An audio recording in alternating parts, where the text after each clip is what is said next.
Welcome to this Power Boost meditation. My name's Judi, and I am so delighted to be here with you. Today, we are going to talk about the topic that's probably most dear to all of our hearts and see if we can experience what we've been seeking, that inner peace. That inner peace. Now, we talk a lot about outer peace or world peace, the end of conflict in the world, that we're all at peace with each other. And yes, there's always this feeling of ending any conflict or tension, this outer peace. So that would apply to inner peace as well, that there isn't any inner conflict or tension. And that turns out that perhaps that outer conflict is a result of inner conflict. There's a beautiful moment in the Gita, an ancient scripture, where the one who wants to know is conversing with the all-knowing one. And the all-knowing one is telling him that he must engage in a battle. And the one who wants to know, who's being encouraged to enter this battle, asks, this battle that you're telling me about, is it a battle outside or is it a battle inside? And the all-knowing one replies, it really doesn't make a difference. Because of course it all starts from the same place. That outer battle is a result of the inner battle. When we're not at peace within, we cannot contribute to outer peace. So inner peace and no conflict within, that my head tells me to do one thing, my heart tells me to do something else, my customs and systems tell me to do something else, my past is pulling me to do something else, this conflict within. How to have that inner peace. One ruling system. So let's see if we can explore. Sitting comfortably. So it's good if there isn't tension in the body. Bringing the body into a state of peace. Quickly scanning if there is tension anyway, just to arrange how the body is seated so it can be a little bit more comfortable. And I can even use a breath or two to help dissolve some of the hidden tension in the body. Taking that breath in, and then even a slower exhale or release of air that cues the muscles in the body to let go. Another breath in, and again that slow exhale that sends a wave of release through the body.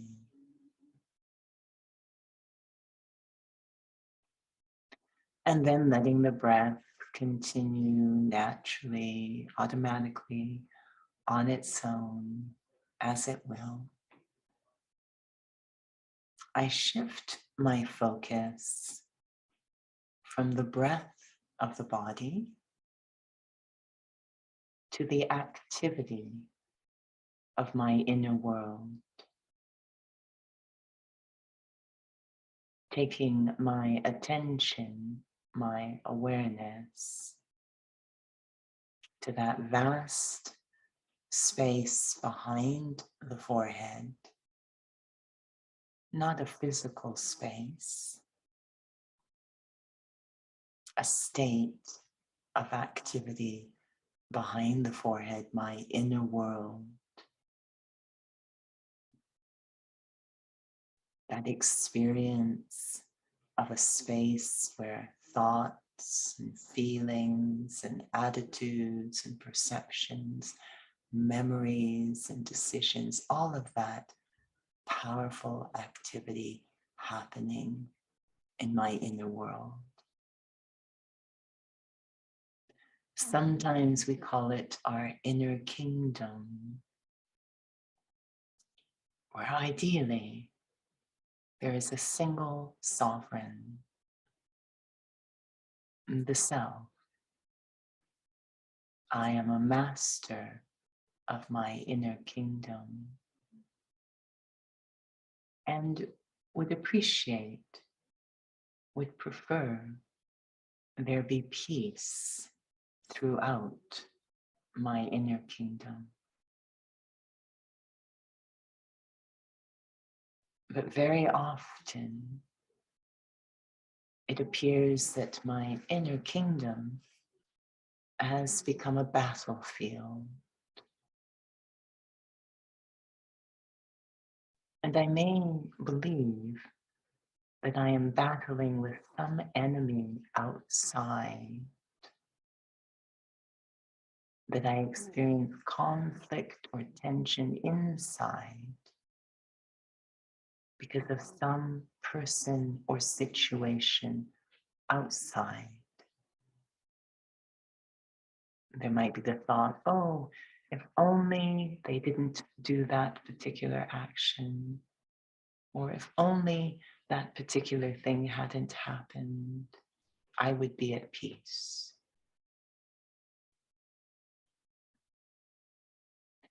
If I look honestly at how I am perceiving, fill in the blanks, what I'm really saying is, oh, if only they would do what I want, I could be okay. If only things unfolded the way I want, I would feel okay. I want the entire outer world to align with my desires. And that, of course, is not possible. I cannot control other people as much as I try. And there's so much going on in the world, increasingly unpredictable.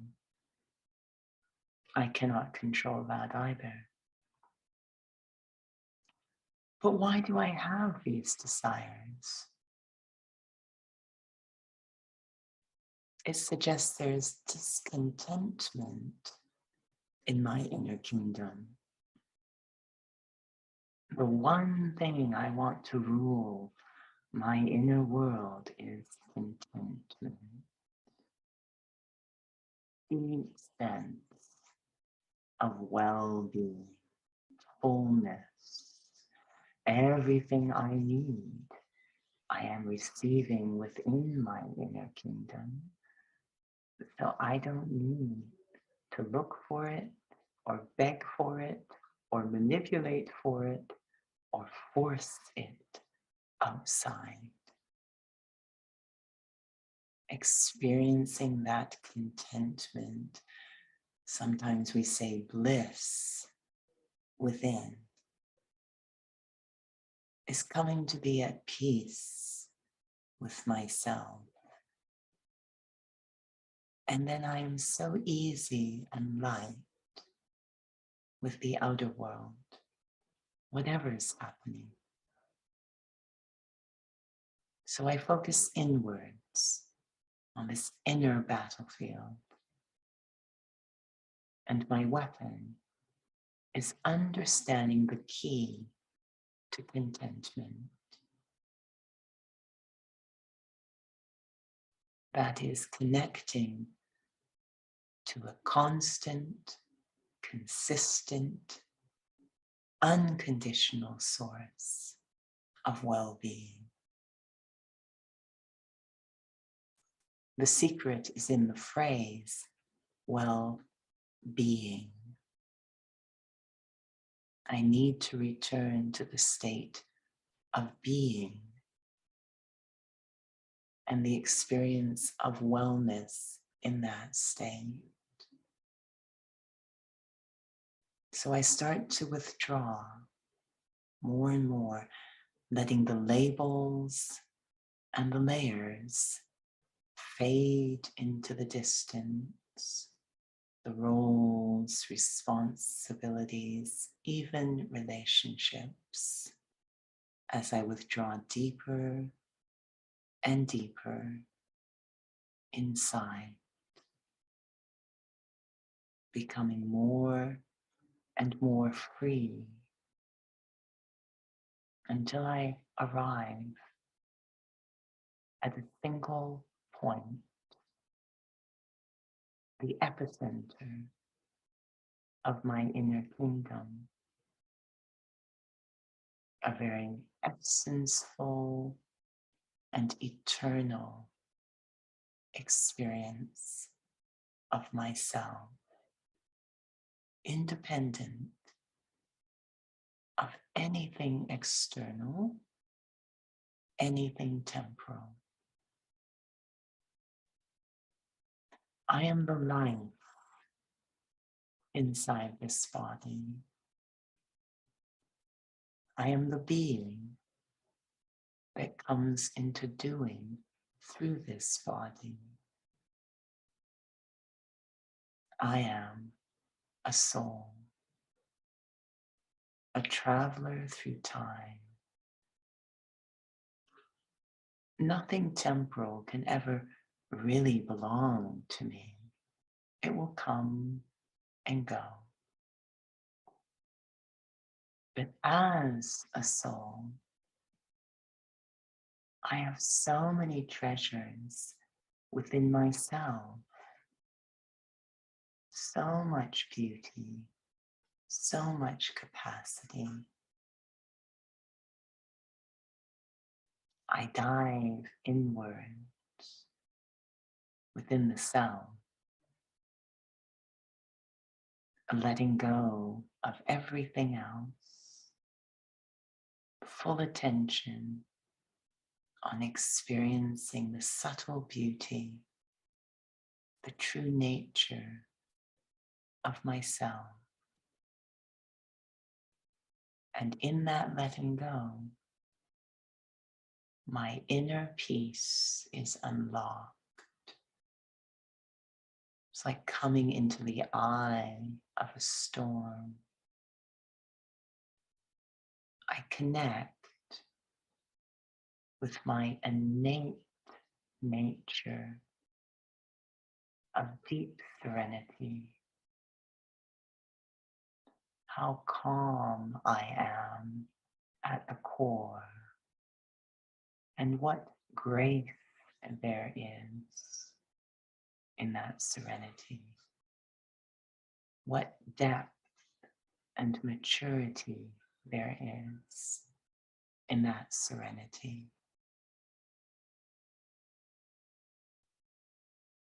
Feeling at peace with the self in this very calm state, and realizing I don't want anything. I just wanted this one thing: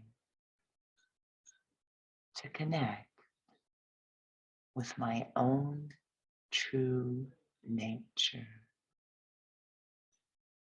and fill up with that feeling.